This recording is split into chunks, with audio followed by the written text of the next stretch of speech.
नमस्कार, मैं सतीश। इस वीडियो के द्वारा एससीईआरटी ने डीएलएड पाठ्यक्रम के लिए काउंसलिंग का जो अधिसूचना है वो जारी कर दिया गया है। और इस अधिसूचना के अंतर्गत ऐसे अभ्यर्थी जिन्होंने सीजी व्यापम के द्वारा प्री डीएलएड एग्ज़ाम दिए हैं और आपका रिजल्ट तो जारी कर दिया गया है, इसके बाद काउंसलिंग में मेरिट के अनुसार कॉलेज आपको आवंटित होता है। और जो डीएलएड कॉलेज है वो छत्तीसगढ़ के लगभग सभी जिलों में गवर्नमेंट कॉलेज उपलब्ध है। इसके लिए ज़िले का मूल निवासी होना आवश्यक रहता है। यदि आप कांकेर जिले के अभ्यर्थी हैं तो आप धमतरी जिले के लिए अपना ऑनलाइन आवेदन नहीं कर पाएंगे। और यह केवल गवर्नमेंट कॉलेज के लिए कंडीशन है। यदि आप प्राइवेट कॉलेज में करना चाहते हैं तो आप छत्तीसगढ़ के कोई भी ज़िला में आप अपना डीएलएड का कोर्स प्राइवेट कॉलेज के थ्रू कर पाएंगे। लेकिन यदि आपको गवर्नमेंट कॉलेज में एडमिशन लेना है तो आपको केवल अपने ज़िले के ही डीएलएड कॉलेज में आप अपना दाखिला ले पाएंगे। और इसके लिए जो शैक्षणिक योग्यता है वो मिनिमम है 12वीं पास। सबसे पहले देखते हैं कि इसमें जो पंजीयन और ऑनलाइन जो विकल्प रहेगा ये प्रथम चरण का रहेगा। इसमें 29 जुलाई को यह ऑनलाइन आवेदन डीएलएड के लिए शुरू हो जाएगा और ऑनलाइन आवेदन करने का जो अंतिम तारीख रहेगा वो 13 अगस्त रहेगा। इसके बाद प्रथम चरण का जो प्रथम सूची रहेगा यह दावापत्ती के लिए जारी कर दिया जाएगा।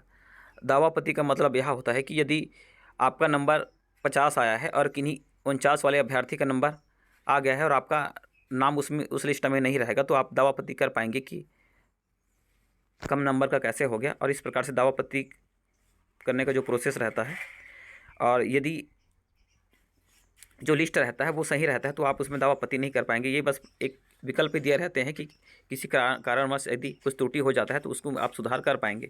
उसके बाद दावापत्ती का जो निराकरण होता है उसके बाद प्रथम चरण का जो प्रथम सूची हो जारी कर दिया जाएगा और यह 16 अगस्त को जारी कर दिया जाएगा। और जिन अभ्यर्थियों का नाम प्रथम चरण में रहेगा आपको महाविद्यालय में जाकर अपना एडमिशन लेना है और यह 16 अगस्त से 23 अगस्त तक आप अपना एडमिशन ले पाएंगे।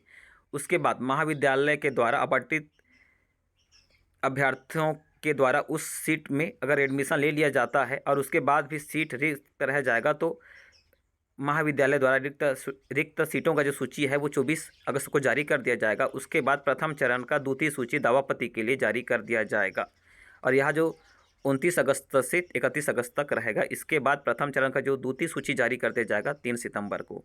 इसके बाद अभ्यर्थी 3 सितंबर से अपना एडमिशन ले पाएंगे और अंतिम तारीख रहेगा 8 सितंबर तक। और जो रिक्त सीट की जानकारी है विभाग द्वारा फिर से कर दिया जाएगा और यह 9 सितंबर रहेगा। और इसके लिए जो आवश्यक दस्तावेज लगेगा आपको काउंसलिंग में करवाने के लिए, आपको सबसे पहले 10वीं 12वीं जाति निवास Aadhaar card, photo, signature, mobile number, email ID, ये सभी को आप व्यवस्थित करके किसी भी साइबर कैफ़े में जाकर आप अपना ऑनलाइन आवेदन कर पाएंगे या स्वयं के द्वारा भी आप अपना ऑनलाइन आवेदन कर पाएंगे। और साथ ही साथ आपको जो सीजी व्यापम के द्वारा जो एडमिट कार्ड और जो रिजल्ट मिला है उसका भी कॉपी लेकर आप अपने पास रख रहेंगे। इसके बाद यदि किसी भी महाविद्यालय में प्रथम चरण के काउंसलिंग के बाद यदि सीट रिक्त रह जाता है तो आप द्वितीय चरण के काउंसलिंग में भाग ले पाएंगे।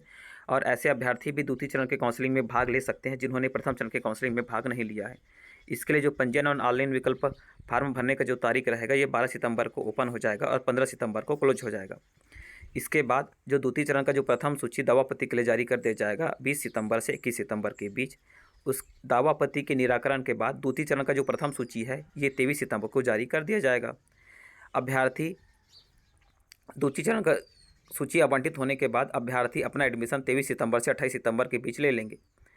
यदि किसी महाविद्यालय या कॉलेज में सीट रिक्त हो जाता है तो वे वापस 29 सितंबर को अपने वेबसाइट में जारी कर देंगे और द्वितीय चरण का जो द्वितीय सूची है दावापत्ती के लिए फिर से एक बार जारी कर दिया जाएगा और यह 3 अगस्त से 4 अगस्त तक के बीच रहेगा। इसके बाद दावापत्ती के निराकरण के बाद जो द्वितीय चरण का जो द्वितीय सूची है वो 7 अक्टूबर को जारी कर दिया जाएगा और अभ्यर्थी जिनका नाम इस सूची में रहेगा वे अपना एडमिशन 7 अक्टूबर से 12 अक्टूबर के बीच ले पाएंगे।